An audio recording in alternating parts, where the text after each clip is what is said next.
Ya, ratusan pekerja migran Indonesia dideportasi dari negara Malaysia tiba di Terminal 3 Bandara Soekarno-Hatta, Tangerang, Banten. Rencananya 3.200 pekerja migran Indonesia ditahan di imigrasi Malaysia karena menjadi pekerja ilegal dipulangkan secara bertahap.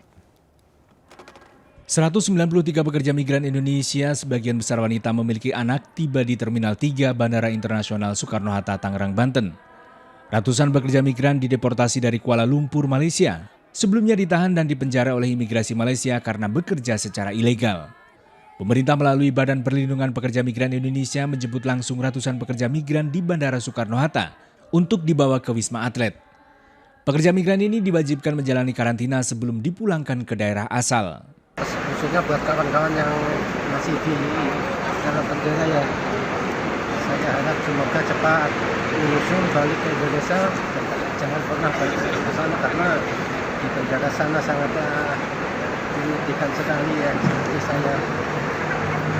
Ya, masih ada yang tertahan di Malaysia. Itu yang 3.000 itu? Karena proses ya yang juga dilalui di detensi dan mudah-mudahan tentu ya mereka bagian dari 3.200 yang secepatnya kita akan tangani dan pulangkan ke Indonesia. BP2MI akan memulangkan 3.200 pekerja migran Indonesia secara bertahap yang saat ini masih ditahan dan dipenjara di imigrasi Malaysia. Dari Tangerang, Banten, Hasnugara, iNews melaporkan. Ya, kita ke ajang ASEAN Para Games. Tim Indonesia kembali menambah 5 medali emas cabang olahraga renang pada ASEAN Para Games 2022 berlangsung di Stadion Jatidiri, Semarang. Indonesia berhasil meraih 4 medali emas di nomor perorangan dan 1 emas di nomor estafet putra.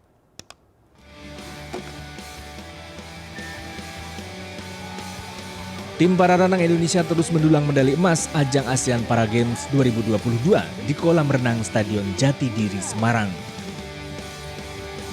Di hari keempat, kontingen Indonesia menambah perolehan 5 medali emas. 4 medali dari nomor perorangan dan 1 dari nomor estafet putra. Pada nomor perorangan, perenang Indonesia Ahmad Azwari yang turun di nomor putra 50 meter gaya kupu-kupu S9 berhasil mencetak waktu tercepat 22,58 detik. Sementara emas kedua diperoleh Bayu Putra Yuda di nomor 50 meter gaya kupu-kupu S10 dengan waktu 30,4 detik. Emas ketiga kontingen Indonesia diraih Zaki Zulkarnain di nomor 200 meter gaya ganti putra S8, mengungguli perenang Kamboja dan Filipina. Sementara emas keempat diraih oleh Jendi Panggabean yang turun di nomor 200 meter putra gaya ganti S9, unggul dari perenang Vietnam dan Filipina. Sedangkan medali emas kelima diraih oleh tim estafet di nomor 4x100 meter gaya bebas 49 BTS. Kita menuntut jadi tetap kita bisa memperoleh 5 medali. Target ya Pak? Ya, total berapa ini, target. Pak? Sudah total berapa? 21 Ya, sesuai sampai hari ini. Klasemen sementara perolehan medali tim para renang, Vietnam menempati peringkat pertama, sementara Indonesia di posisi kedua. Untuk memuncaki klasemen, tim Indonesia menargetkan 7 medali emas cabang olahraga renang. Dari Semarang, Jawa Tengah, Kristadi, iNews melaporkan. Ya, Indonesia menambah medali emas pada hari terakhir pertandingan cabang olahraga blind judo. Emas dari nomor bergu putri diraih usai mengalahkan Filipina.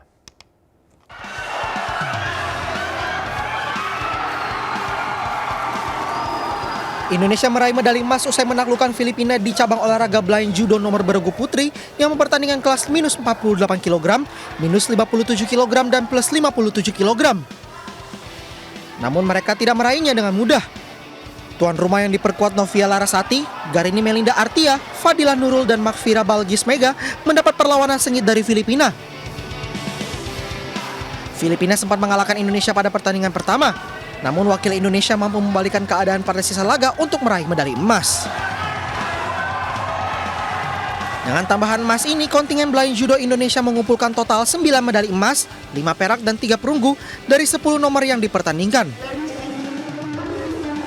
Raihan emas ini melebihi target awal blind judo yang menargetkan 7 emas di ASEAN Para Games 2022. Dari Solo, Jawa Tengah, Septiantoro, iNews melaporkan. Dan untuk mengetahui pertandingan yang digelar hari ini sudah ada rekan kami Vito Erlangga di Solo, Jawa Tengah. Vito, silakan dengan update terbarunya. Seperti apa?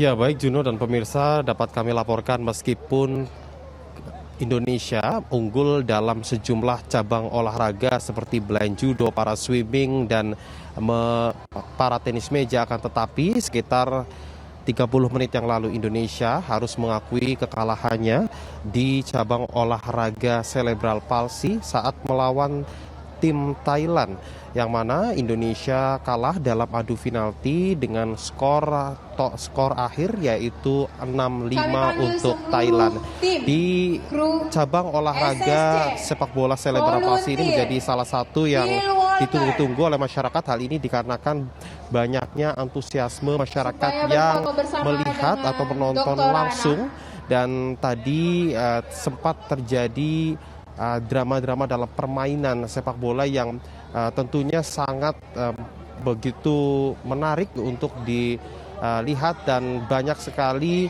gol-gol yang tercipta di menit-menit akhir di babak ketiga. Dan selain itu Juno dan pemirsa, meskipun demikian Indonesia pada akhirnya keluar dan dikalahkan oleh Thailand dan terpaksa harus menerima untuk hanya menerima medali perak saja, dan kemudian duduk posisi ketiga ditempati oleh negara Myanmar. Kemudian selain itu juga tadi Indonesia juga sempat unggul di sejumlah pertandingan seperti para tenis meja, yang mana pada hari ini juga merupakan pelaksanaan hari terakhir atau final. Para tenis meja menyumbangkan medali emas sebanyak 6 medali emas pada hari ini, yang mana sejumlah para atlet Indonesia ini bertanding di sejumlah nomor dan memenangkan pertandingan final melawan sejumlah negara seperti Vietnam dan Thailand. Namun, dan tadi kami juga sempat berbincang dengan kamu tadi sempat juga bertemu dengan Menteri Pemuda dan Olahraga Zainuddin Amali di penghujung gelaran ASEAN Para Games 2022, dan ini merupakan hari terakhir sebelum besok akan dilakukan closing ceremony. Saat ini Indonesia sudah mengantongi sebanyak 318 emas berdasarkan data yang kami lihat pada pukul 16.00 atau sore hari tadi, dengan perolehan emas sebanyak 130 emas, kemudian 97 perak dan 91 perunggu. Jika kita melihat angka ini, Indonesia sudah jauh melampaui target awal, yang mana seperti kita ketahui bahwa Menpora pada awal pelaksanaan ASEAN Para Games menargetkan kontingen Indonesia ini mendapatkan 104 medali emas, akan tetapi hingga saat ini target sudah terlampaui. Indonesia mendapatkan lebih dari 130 medali emas. Ini tentu menjadikan kontingen Indonesia dipastikan akan menjadi juara umum di ASEAN Para Games 2022. Kembali ke Anda, Juno. Ya, terima kasih Vito Erlangga. Selamat bertugas kembali. Informasi lain akan kami hadirkan usai jeda berikut.